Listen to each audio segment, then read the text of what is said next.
And the truth of the matter is that there is bigotry out there, and there's anti-Semitism out there, and there's Islamophobia out there. But you can't defeat any of those things with censorship or with raw power. You can only change people's minds through persuasion.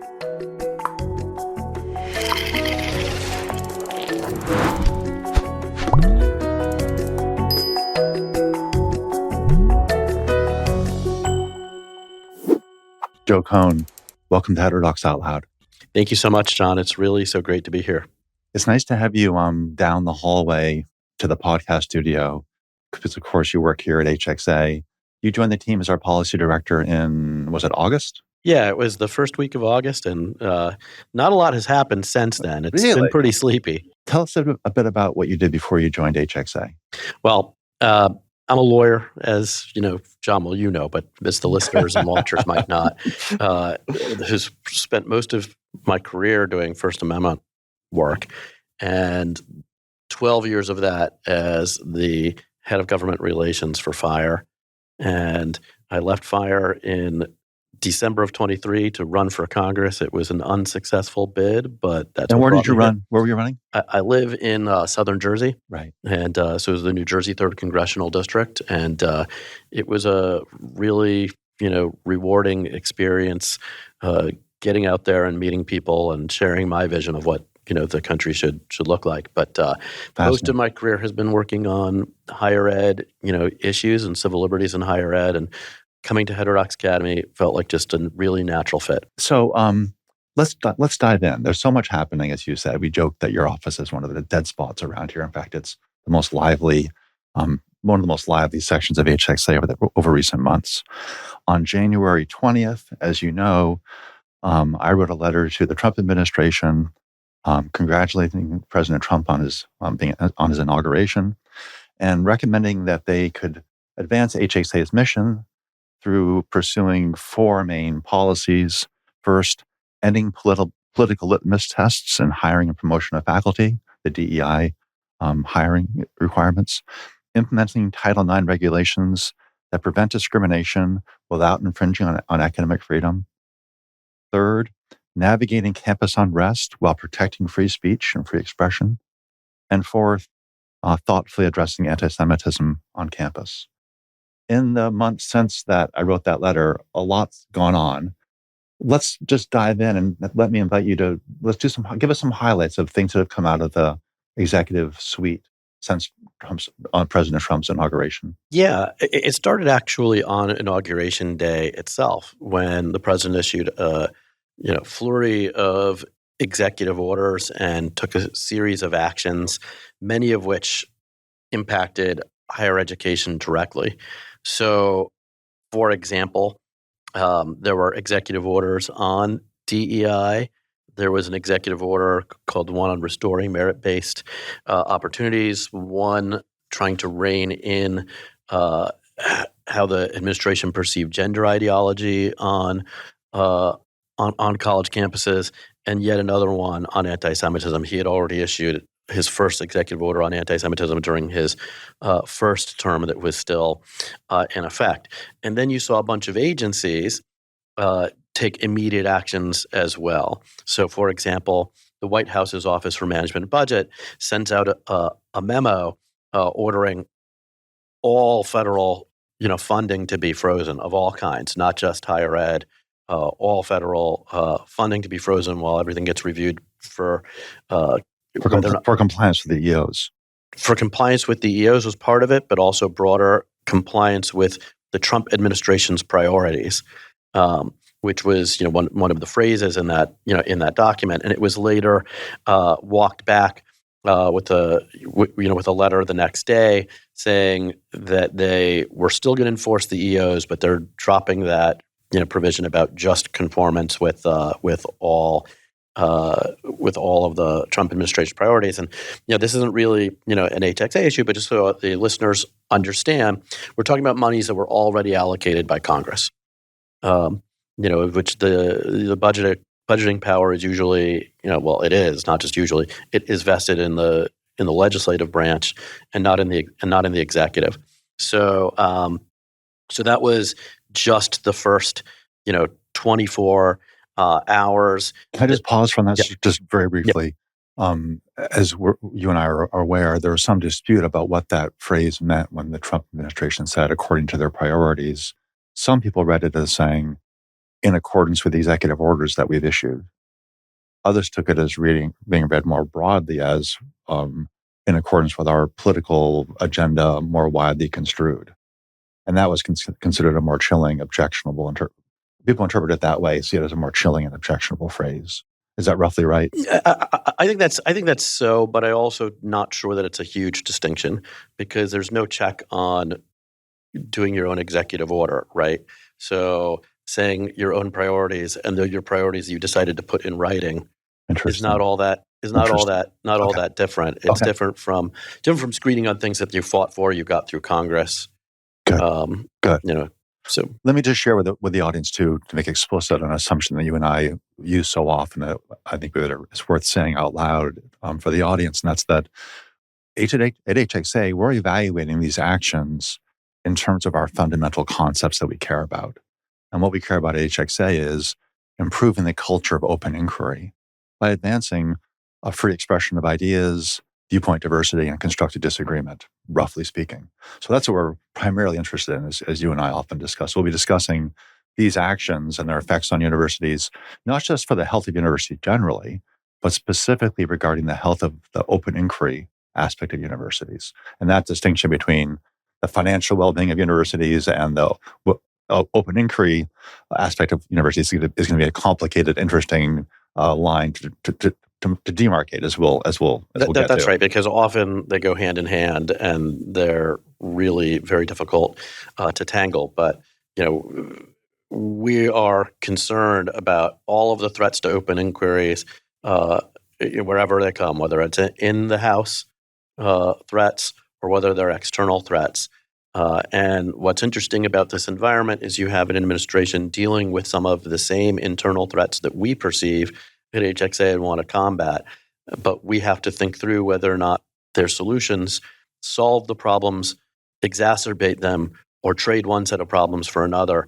And I think that enough things have happened that there are things that fall into each of those buckets. Good. So let's continue. Are there more highlights you want to Yeah, call our attention to? just real quickly. I'm going to get through some of the other stuff. So you had at those early days, you had National Institute for Health, NIH, pause all of its external communications. That was part of a memo that came down from DHS that NIH falls under, and then they paused travel, which meant that there was a freeze on the ability to convene to screen new grant applications, which had impacts on inquiry on campuses and on research that was longitudinal, for example. And you had a Dear Colleague letter. Dear Colleague letters, for the audience, are letters that an agency sends to bodies that they regulate that aren't binding, and they're not giving like an actual regulation of this is the law, you must do this, but they say this is how we interpret, usually it's supposed to be about close calls, this is how we interpret things just so that you all know. It's murky because there was a sordid history of the Obama administration and again, the Biden administration using Dear Colleague letters, more akin to regulations trying to force institutions' hands on, for example, Title IX. That's right. So, and the famous example on the university context was a Dear Colleague letter from the Obama administration, giving directions about how they're going to interpret affecting the way campus judicial proceedings work regarding sexual harassment. Right, and I had spent a good chunk of my career at FIRE, trying to unwind the problems that document had created. So here you have a Dear Colleague letter on Valentine's Day that essentially said that warning institutions that they should get rid of all DEI programming of all kinds. So it talked about all DEI programming within 14 days, or they might see all of their federal funds, frozen. So that's the foreshadowing. They issue a frequently asked questions document the next day later saying, we want to be clear when we say programming, we're not talking about curriculum stuff. And that was a necessary clarification because I think that programming, when you say all programming, curriculum is clearly, what 99% of people would think is Would part of all, include that. would include it. I think it was intended to be included, to be perfectly frank. But then all kinds of advocates were screaming from the rooftops that federal law says that, in statute that Congress passed, there are actually two statutes that say that the federal government has no role whatsoever in curriculum. So they walked it back appropriately. And so let's pause on quickly. that that statute. Is it a statute? There are two statutes. And they're meant to protect the idea that in a free society, the government doesn't dictate what's taught and the content. I think that's part of the rationale. These are sort of strong limitations. We want to have wide academic freedom permitted at universities or respected at universities, so that the experts can decide what should be taught. I think is that how you would say that? There's case law that backs that point for exactly that rationale. But I think, Sweezy versus New Hampshire. But I think that these two statutes are passed for a different reason. They're passed at the creation of the Department of Education as part of the grand bargain that if we're going to have a Department of Education, we're going to reserve the state's rights to be the ones that decide curriculum issues. And this is about K-12 and higher education at the same time, saying that the federal government has no role, in dictating curriculum. So I think that it was the Republican Party's position that the federal government needs to be hands-off here, and I think that's the reason for these particular statutes. The case law goes into the rationale that you're describing, which applies to both states and the feds, which talks about the relationship of curriculum here. But so I said in a free society, but a better formulation would have been in a federated society or a state-based society such as ours. Well, what's interesting is I agree with the broader point you are making about a free society, but it isn't from those statutes that they're importing that. These statutes are about a narrower issue, which is states' rights. I've taken you. Let's go back to the main, the greatest hits we've seen in the last couple of months from the Trump administration. What other things would you call our attention to? So I think that this takes us to what I hope is going to be a bulk of our conversation today, like the big enchiladas, as I see them in no particular order because they're all huge, would be first the enforcement actions that the administration is taking against institutions with respect to Title VI, the federal statute that prohibits institutions from discriminating on the base of race, ethnicity, national origin, and under that umbrella for around 21 years or so, it's been interpreted to also include anti-Semitic harassment when it's based on shared characteristics that might be associated with, an ethnicity or a national origin there. So that's one, because under there you're seeing, institutions, most of the Ivies, having massive, huge funding hits, which I know we're going to spend lots of time going deep into. That's going to be the big topic, right? That's going to be our main focus, trying to understand with your help better exactly what is the federal government doing with respect to these schools, especially the Ivy League, and we'll come back to that in a moment. Right. So please continue. So that's one of the big ones, and then the other big one from my perspective is the immigration enforcement that is also part of this effort to combat anti-Semitism as the administration perceives it, and there we've seen students, recent graduates. Faculty, PhD, students who have teaching responsibilities. Med school faculty. Affiliated doctors, I believe, in one case. Arrested and removal proceedings. And it's coming in a context, which I'm going to analogize to some off-campus stuff for a moment. There's also broader enforcement actions against people who are illegal aliens, where people are being removed immediately and without hearings and being flown out. So there's out of the country. So there is concern about how it impacts open inquiry when people associated with the universities, and that's HXA's interest here, not the broader immigration questions. But when people affiliated with institutions are subject to this kind of enforcement, and I hope we'll be parsing out what are proper bases for that enforcement, what are improper bases for that enforcement as well. And if we get some time, I don't know if we'll get a chance to cover it. There was also a congressional oversight action that was just initiated against Northwestern University Law School Right. under the claim that its Right. legal clinics are, representing clients that are either activist, clients with a political agenda, or Right. the clients themselves were anti-Semitic, and it was part of the hostile environment that the administration was claiming. So if we get some time, I'd like to spend at least 1 minute talking about that. So that's great. That's great table setting. So let's now go to the main. Let's go to the main course. So with the Title VI enforcements, we've seen now spending freezes or pauses within the Ivy League. Columbia was the first, but Columbia, Harvard, Penn, Princeton, now Brown, Cornell and Dartmouth are the two remaining ones. But 5 out of the 7 Ivies at least have faced or are under, are soon to be under, let's say, very significant pauses. Budgetary numbers in our case of Harvard at $1 billion. The one at Brown is $500 million. Massive pauses on funding, which are fundamentally disrupting those institutions. Our interest, of course, is primarily in open inquiry issues.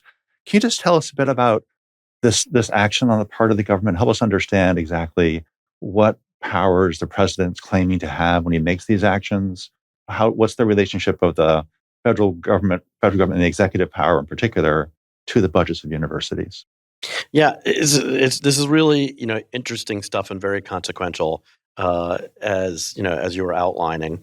So all institutions that accept federal funds, as a condition of accepting those funds, are subject to the anti-discrimination laws, and there are a bunch of them. There is Title IX with respect to gender. You have the the ADA with respect to disability. You have the Rehabilitation Act also with respect to disability. You have Title IV and Title VI with respect to discrimination on the basis of race and national origin and ethnicity. And I'm probably not thinking of a couple off of the top of my head at this moment, but the obligation to abide by them comes, with the possibility that you could lose your federal funds if you remain in violation of any of those statutes. And they empower the federal government to terminate the federal funds, when an institution has been deliberately indifferent, for example, to whether or not they have an environment that is discriminatory on one of those bases, or whether or not they themselves are discriminating. So if there was smoking gun evidence that a school was purposely not admitting people of a particular ethnic background on discriminatory basis, that could be grounds to terminate. So in the context of the Civil Rights Act being passed, then these are the kinds of were these the kind of actions the government might be taking to police universities that might not be abiding by the Civil Rights Act? That's right. That'd be a paradigm case we can have in our minds of the government using this power appropriately. Right, and the idea arguably appropriately. And the idea here is you needed teeth to make sure that institutions can be brought to heel, but also, do we want as a country to be funding institutions that were discriminating on people based on their ethnicity? I think that most of us would agree that we don't want to be funding that we want to end discrimination. But what is tricky here is you are dealing with campus environments that may or may not be anti-Semitic, may or may not have Islamophobia, may or may not have a lot of different elements in a time in which people are, very heated and have very strong emotions about what is happening globally. And there's a lot of clashing on those topics. So schools have been struggling. So just put names out, making space on campus to have people who want to contest, for example, Israelis' foreign policy or contest the actions of Hamas regarding holding of hostages. Making space for those conversations is an important part of open inquiry and academic freedom. And yet those kinds of positions can edge into versions of a climate of discrimination Is that how you would say it? I mean, yeah. I mean, people have the free speech Anti-Zionism rights. becoming anti-Semitism, for example. People have the free speech rights to take whatever position they want on any of these issues. So the question, as we'll discuss further on, is whether or not someone is anti-Semitic or whether or not they hold views that are Islamophobic. The question is, did their conduct rise to a level where what they were doing crossed out of the realm of protected speech and into the realm of one of the unprotected categories? So I think of like true threats or incitement to commit imminent acts of violence or harassment. And is conduct a crucial word there? It is, because the case law recognizes that there are ways people can use their words that resemble conduct more than argument. And those were the categories that I just listed, not in this particular context of campus, but say defamation might be, or committing fraud, are others where you might, defraud someone through your words, but convince them to send you a massive check with the claim that there's a Nigerian prince on the other side holding onto your money. But like the main focus here is that schools have dual responsibilities. One, to uphold people's free speech rights. Now, that's, completely the case at public institutions where there's been decades and decades of Supreme Court case law saying the First Amendment applies in full force on public institutions. But at private institutions, there's a great deal of case law that says that if they promise free speech rights or if they promise academic freedom, they can't get people to act in reliance on those commitments and then not follow through on those promises. And it's regulated under a contract law, but the courts, in evaluating whether the contract was honored or broken, analogize to the equivalent First Amendment rights. So for the purpose of this conversation, I just want to talk about free speech rights, more generally, because it's such an important part of open inquiry. Let me be sure I understand this, if that's the right formulation. So if we think about these pauses now, the pauses on funding, which are just massively impacting on these universities, they're completely changing their budgets. Their whole models they're stopping construction of major medical research facilities. Huge amounts of changes happening. Maybe there'll be other changes happening too in terms of scrutinizing the allocation of their resources. I think that's happening at some schools already. How many administrators do they need? It's causing massive rethinking on the part of universities about their priorities and their spending patterns. But is one way to describe that as a conflict between the interest of the universities in protecting academic freedom, meaning something like self-governance, deciding for themselves how they allocate their resources, and the other hot side, something like the obligation they have to create an environment that is free of discrimination. Is that the fundamental way to see it? Is it academic freedom versus this need to protect an obligation to have an environment free of discrimination? Well, you keep saying free speech, and I want to see if we can shift to those grounds. They can come in tension with each other, of course. But, imagine if you had a hypothetical case where an institution's provost and their university president and the head of their board of trustees are on an email thread, and their head of admissions, and they single out a particular ethnic group, and one of them starts the conversation saying, I really hate that we have so many of these people enrolled in our school. Right. What can we do about it? And the rest of them chime in about, well, we can slowly make the environment less comfortable for them in the hopes that they'll stop applying, or the hopes the ones who choose to transfer out. And they stick with that, and that memo comes out. I think we would want the federal government to put a stop to that, because you can't really have open inquiry for some and not for others. That's right. And on the other hand, the tool is... And I want to emphasize that point just for a moment, because at HXA, we think of the university as being something like a community of imperfect learners, people who see the world differently, but are committed to conversations and investigations together. So that's just right. Filling out what you said. Right. And the other side of that coin, though, is that the enforcement lever is the federal funds, which are often research dollars that might be entirely unrelated to where specifically the discrimination was taking place. So there's a question about that people are now exploring about the appropriateness of having such a heavy hammer that has tremendous societal impacts when, say, pediatric cancer research, is paused because of an alleged environment of anti-Semitic harassment or any other kind of harassment here. But that's why. And be sure to understand that. So that's a case where you're saying that the lever is directed at the research. When I said before, maybe universities facing these budget cuts can now think about perhaps a more rational allocation of the resources. At some prominent Ivy League schools, there are 2 administrators for every 1 student, which some people find wasteful, and I tend to think that too if our objective is truth. But you're saying the way the lever is constructed actually goes directly to things like research.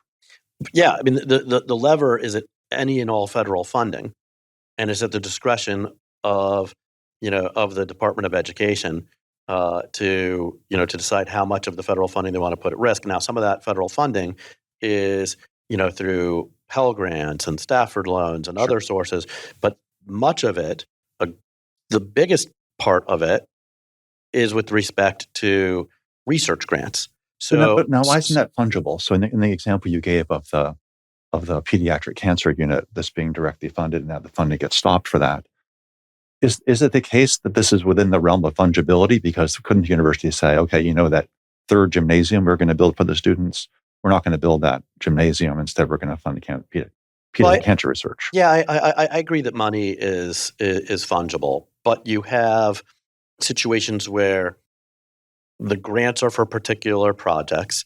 The government is saying we're not going to pay the money that was to fund that project. Could the university come on in and step up if it has it and fund it instead? Probably at some of them, but that's not necessarily the case at all of them. I mean, we happen to be talking about the targeting of some of the richest institutions with the biggest endowments, but how long do those endowments last if every year they were subject to having to pick up these tabs? So I don't think it's crystal clear, but one of the things that the statute contemplates to try to avoid this pitfall is the view that you could have escalated enforcement before there's ever any of these consequences coming into play, so that institutions have opportunities to cure and theoretically procedural opportunities to challenge the claim that they are in fact in violation. And that hasn't really been happening here. Instead, you're seeing the withholding of money. Sorry, you said escalated enforcement. Did you mean anticipatory obedience? Are those the same concepts? I mean, the government would say to a school, let's call that school Columbia University, and they would say, Columbia, you've allowed things to get really out of hand. We need you to clean up your act because we give you X amount of federal dollars, and we're not going to tolerate this forever and ever and ever. We need to negotiate a plan for what you're going to do, because with what you have already been done and what you are continuing to do, we think we have the right to terminate your funds. And then Columbia would come back and say, here's an action plan, and they would hash it out, and they might reach a settlement agreement. Now, I've seen settlement agreements in this context and also in the Title IX context where I disagreed with the legality of particular demands that the government was imposing on an institution. I think that's the case here.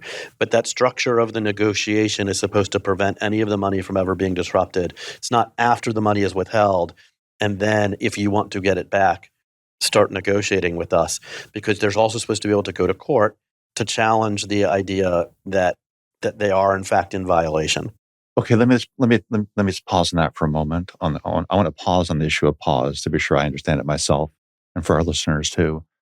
So in these cases, some of them I think, in these cases with these universities where there's a pause on the federal funding, what's the next step? There'll be a proceeding where?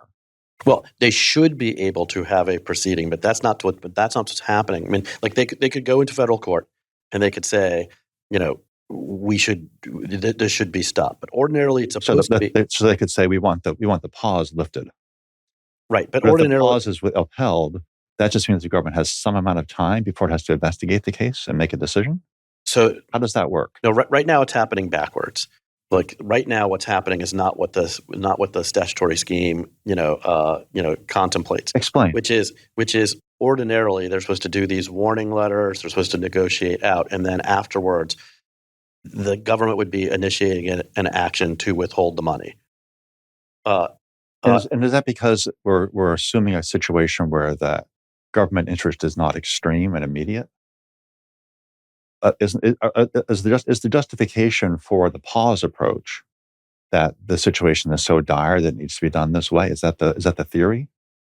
I can't get into their heads to know why they're doing it. It could be because they view it so dire. Would there be a legal? Is there a legal justification for that theory? No, I don't think there's really a justification for skipping the procedural steps, because those procedural steps are supposed to be there so that you have verification that it really does warrant this really massive penalty. Interesting. And to be clear, I think some of these institutions are teetering right on that line where they might not prevail if things went to challenge. But the reason why it goes through on the issue of anti-Semitism, on the issue of anti-Semitism right now, I'm sorry to interrupt. I just want to be sure I get it, because I'm seeing the picture more fully now, spending time with you. When they institute the pauses and skipping over the procedures that you described, that's what some people describe as reckless behavior. Reckless because it's not following those procedural constraints, which are intended to allow a more mediated process to occur between the government and the universities, the object of the funding. That's right. And the other aspect of why I think it does this, there are a few reasons why when it's working properly, it goes through these procedures. One is because the federal government isn't always right that an institution is engaged in discrimination, and you set up due process to make sure that there aren't tremendous consequences, because they are the 900-pound gorilla. There's a lot of money on the line, and what you're seeing with schools really bending the knee so quickly is that there really isn't an incentive for schools to fight back. So that's one reason why, at least, the framework is supposed to give procedures to prevent error. The other reason why you have the procedures is to avoid the disruption to these other collateral things like research, to put schools on notice that they have to cure in a way where they can cure before these other collateral, damages are accruing. Because I think we would agree that we wouldn't want the federal government to continue funding an institution that was engaged in really brazen, discrimination against any group. And the federal government can send its money elsewhere to another school that isn't engaged in that discrimination. But these research projects are really crucial. They're ongoing and continuing, and when they're disrupted midstream, for these reasons, that isn't great for society either. So we contemplate a process that's designed to steer the ship correctly before any of the collateral damage is actually realized. But that's not what's happened so far, and that's why so many people are really up in arms about it, I believe. So it's the process by which the Trump administration is enforcing their Title VI concerns. I think the process is a huge part of it. I think I have some substantive objections too, in ways that I think are contradictory to open inquiry. Explain. So, with Columbia, for example, the government sent the institution a list of demands, and some of the demands, were positive. I think from the HXA perspective, I mean, they were wanting them to review viewpoint diversity on campus. They wanted them to commit to institutional neutrality. But there were other demands that I think directly impacted open inquiry and not for the better. So, for example, they wanted departments to be put into receivership, which, if we think back to earlier in the conversation, the federal government is not supposed to have any role in shaping the curriculum. So here they are. They're not going to do the curriculum shaping themselves, but they're saying, you better do what we want. And let me be sure I understand that exact point. That's a fantastic point about academic freedom and HXA's concerns.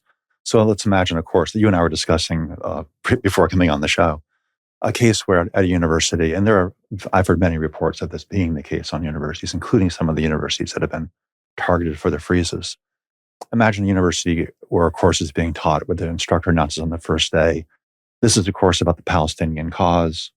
We're not going to have debates about Zionism and anti-Zionism in this course. We're going to talk about ways to free Palestine as a single state solution.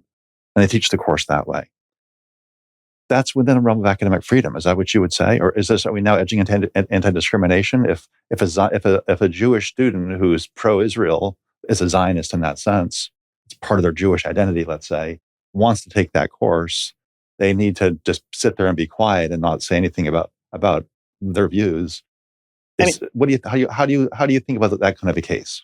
So I don't think this lies behind the freezes on some of those departments being put into receivership.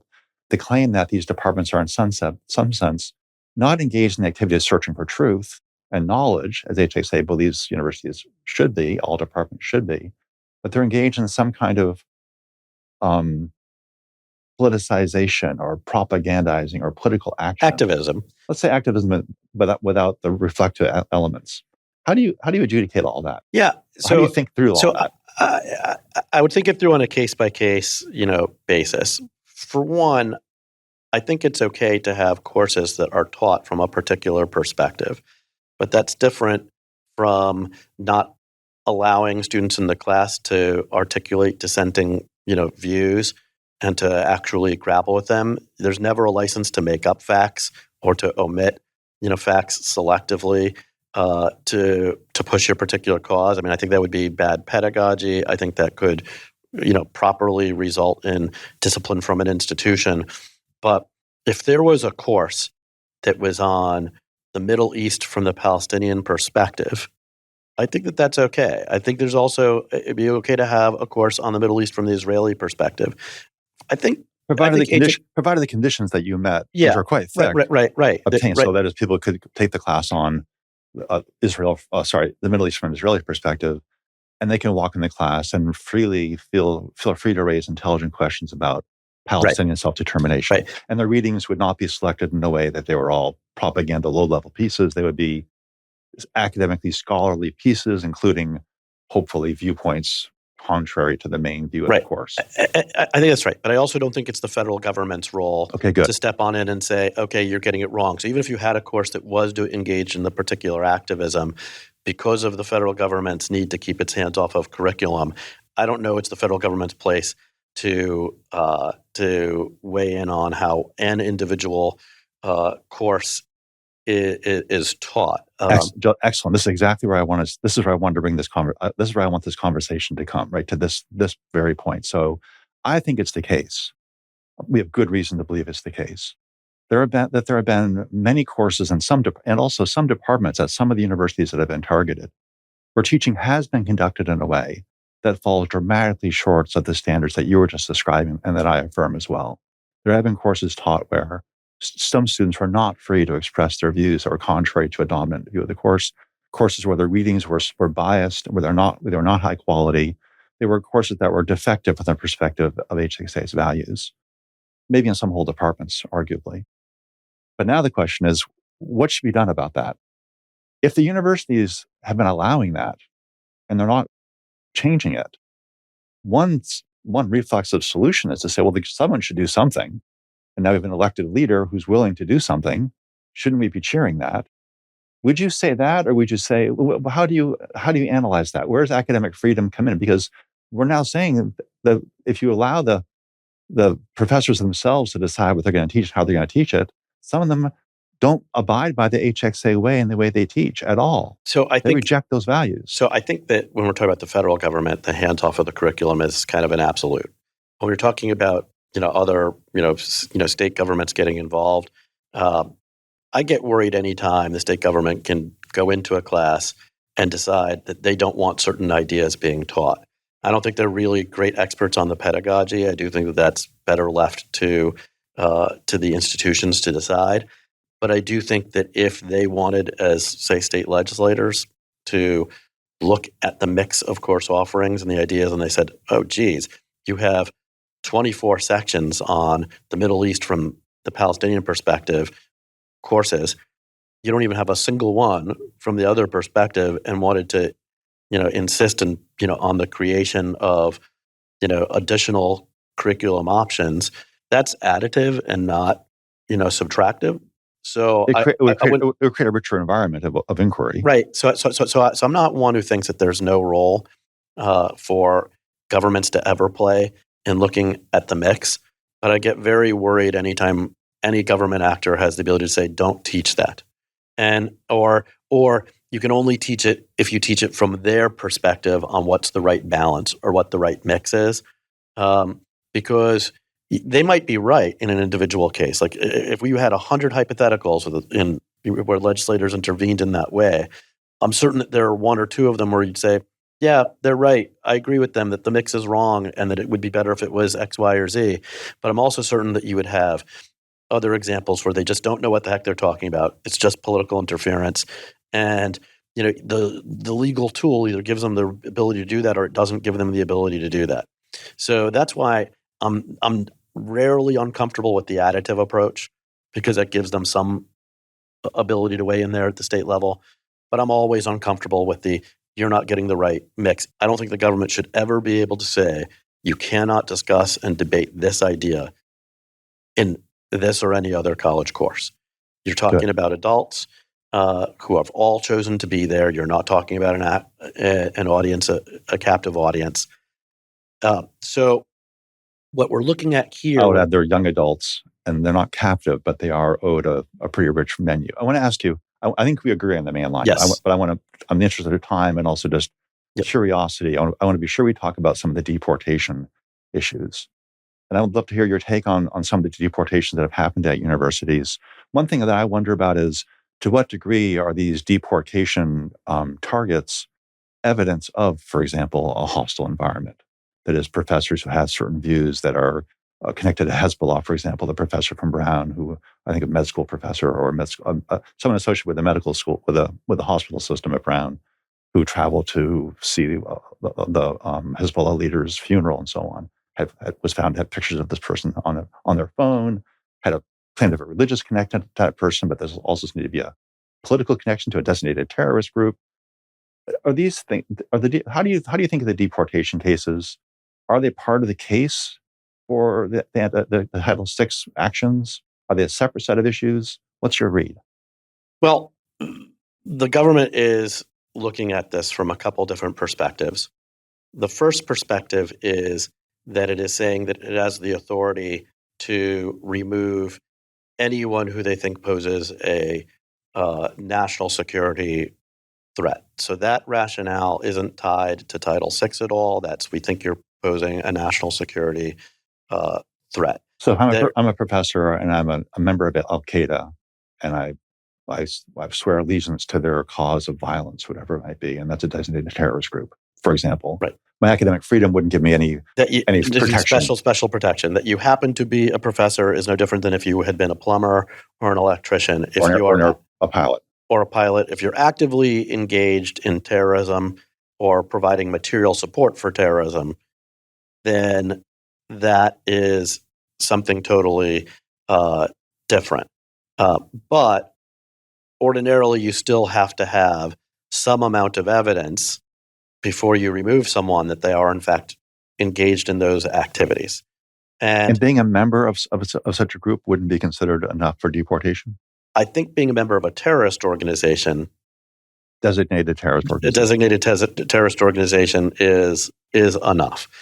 But agreeing with a terrorist organization and saying, you know what, I really, think that such and such group's cause is a just one. A one-state solution is a just cause, for example. Writing an op-ed that makes that case is not the kind of support for terrorism that any of the statutes, contemplate. And the Supreme Court, when it talks about material support, has to elevate it beyond just pure speech to get into actual, conduct that actually aids the terrorist activities.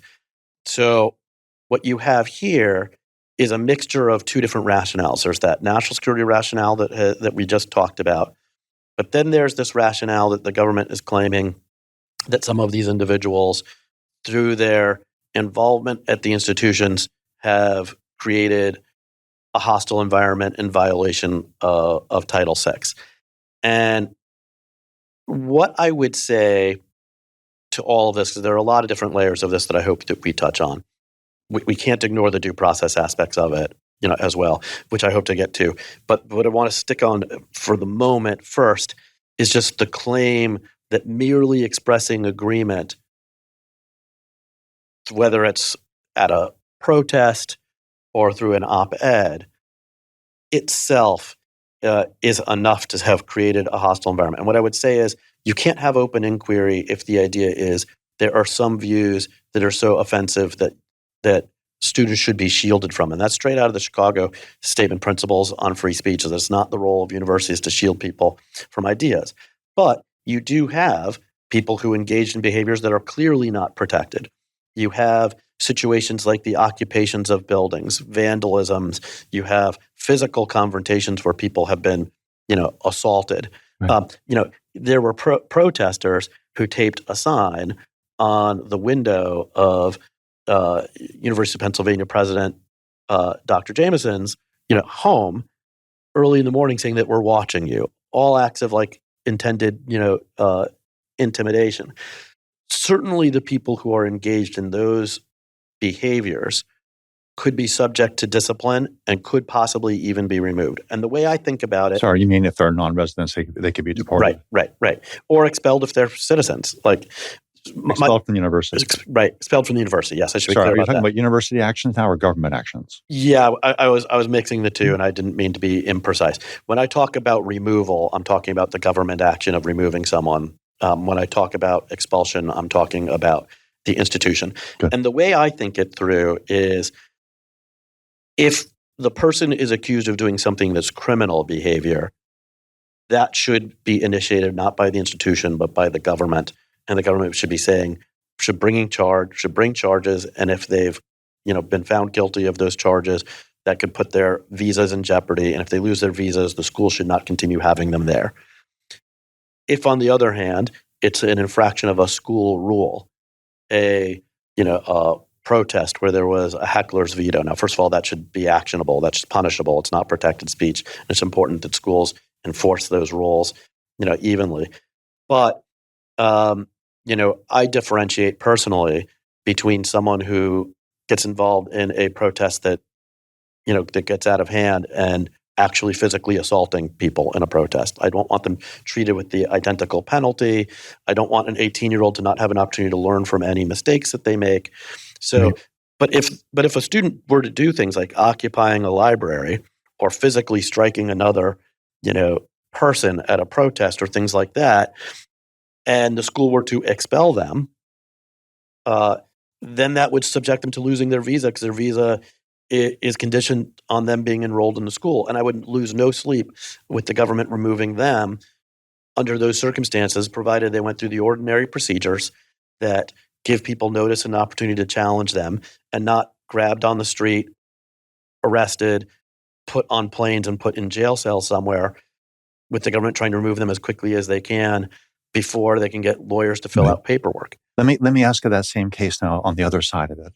What about a state of affairs where there are professors and students, let's say, on the campus who are holding these beliefs, engage in these activities, and the campus does not step in to expel them? The campus does not remove them from the community. They don't do that. Is that evidence that there's an environment that's hostile? I think that could be evidence of a hostile environment. That's there's questions. So there's a set of legal questions about when deportation is appropriate. Then there's a set of questions about if a university administration fails to protect the community of learners, that is, in the sense of allowing a hostile environment to emerge and to continue. That would be the case the government comes in through Title VI. So Title VI can only be violated by the institutions. Title VI says they allow the environment. Institutions may not have an environment. So obviously, if they allow people who create that environment, if they're being deliberately indifferent by turning a blind eye to the occupation of buildings, to the harassment of Jewish students every time they try to enter Hillel, we can think of a number of different ways that they could be deliberately indifferent, then the federal government's remedy against the institution is to hold them accountable with all the financial levers that we were talking about. Immigration enforcement is not one of the enforcement mechanisms under Title VI. Okay, good. But the national security rationale might be. Okay, good. What they're saying is they're saying we're going to get rid of anyone who supports, Hamas. And they're using the word support, which is so vague and broad. They're not talking about material support. They're just saying support, which could be, I agree, and at least with the student from, who was arrested from Tufts, the evidence out there is, at the moment, is just an op-ed that she co-wrote, criticizing the university for not divesting. Now, not divesting from Israel. Not divesting from Israel. So this person was advocating a BDS position regarding right in an op-ed co-written by other student leaders, and that's the only evidence that's been shown publicly so far. So I don't want to rule out the possibility that any one of these individuals on a case-by-case basis might not have engaged in behavior or may have engaged in behavior that would trigger additional action. But it certainly cannot be on the basis of just expressing, general opinions on these topics and still have an environment of open inquiry. And that's ultimately why we at HXA are so concerned about this, is because we don't want anyone who's here on a student visa or teaching on a visa to have to worry about what arguments may I make. Right. We do want them to worry about, are we going to not actually be disruptive? Right. Which is why you wrote this article before I was at HXA, but it's one of the things that impressed me, about the organization was its understanding of the fact that people do have the right to engage in all kinds of protests, even for ideas that we might find offensive, and engage in free speech, because that is an essential part of open inquiry. But there are lines and the disruptions of the actual institutions. And, and I understand why the federal government is looking at Columbia after yet another round of buildings being occupied, over a year in. So I think the key here, from my perspective, is I get very worried about the environment of open inquiry on a campus when everyone has to watch what they have to say on a controversial hot button. May I sharpen that just to make your point a little more vividly, perhaps? One reason why we have international students is to widen the pool of talented people who can come to the universities and make contributions. Another reason why we like having international students is because we hope that people from different cultures and different places will come and bring the views of their culture and place and add it to the conversations on the campus. So we hope that people will come from different countries who haven't been represented at U.S. universities, and in good faith, using the norms of discourse and constructive disagreement, present their views to their fellow students to enrich the conversation. And if those people are instead chilled out so they can't express their views, then that effect is just gone, and it's a big loss for open inquiry. That's your view. It's my view too. I think that's so, and I also think that we have not been doing a good job as a society of teaching our students how to engage in constructive disagreement, which is one of our major pillars, and that's true of our international students and our domestic students as well. And I agree. And that's one of the main failings, I think, of institutions at the moment, is that they are fostering binary us versus them, oppressor versus oppressed attitude. And part of, I think, what is not getting discussed enough about these conflicts on our college campuses isn't about what's being taught in individual classes and whether classes are biased, because I suspect that the percentage of students that are enrolled in those classes is just a tiny fraction of the overall enrollment in institutions. But they are all subject to an environment where they have student life and other campus administrators who are pitching a particular perspective of social justice that is us versus them, and cutting off dialogue instead of enhancing dialogue. It's a very simplistic paradigm. It doesn't lend to sophistication in the asking of questions. It closes questions down. And the truth of the matter is that there is bigotry out there, and there is anti-Semitism out there, and there is Islamophobia out there. But you can't defeat any of those things with censorship or with raw power. You can only change people's minds through persuasion. And I worry about the way the backlash that will happen to this when an entire generation of young people view the federal government coming in with dramatically punitive things and seeing friends and colleagues arrested and removed without the precision of knowing that they were the individuals who actually engaged in the behaviors that crossed the particular lines. I'm not going to lose sleep when it turns out that someone on a visa, was occupying the library, refusing to leave, or hit a janitor. If that ends up being the case, I don't know who hit. There are reports that janitors were hit. I don't know if they were from At Columbia, the claim is. Yeah, I don't know if it was an international student or domestic one or someone unrelated to the university. But I wouldn't lose sleep if someone either was expelled, removed, or both, provided that they did that, and that we know that they did that because we went through the fair procedures first to determine whether or not that was the case.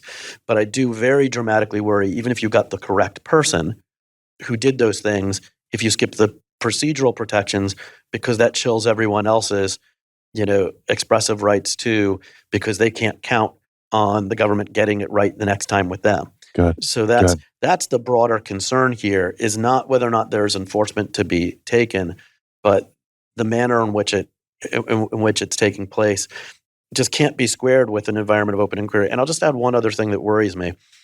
One thing about having international students, an HXA is an international organization that we of faculty members in other countries as well, and we care about these values of open inquiry elsewhere.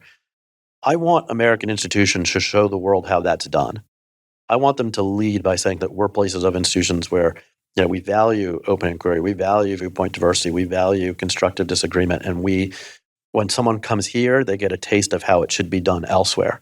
When we're exporting the kind of enforcement that's on viewpoint that I'm seeing so far, we're yielding that leadership and teaching scholars and students around the world that in the land of the free, that's what this means. And I know that I'm only interested in it from the HXA perspective of how that impacts open inquiry elsewhere and how that teaches university leaders and governments to treat their scholars across the world.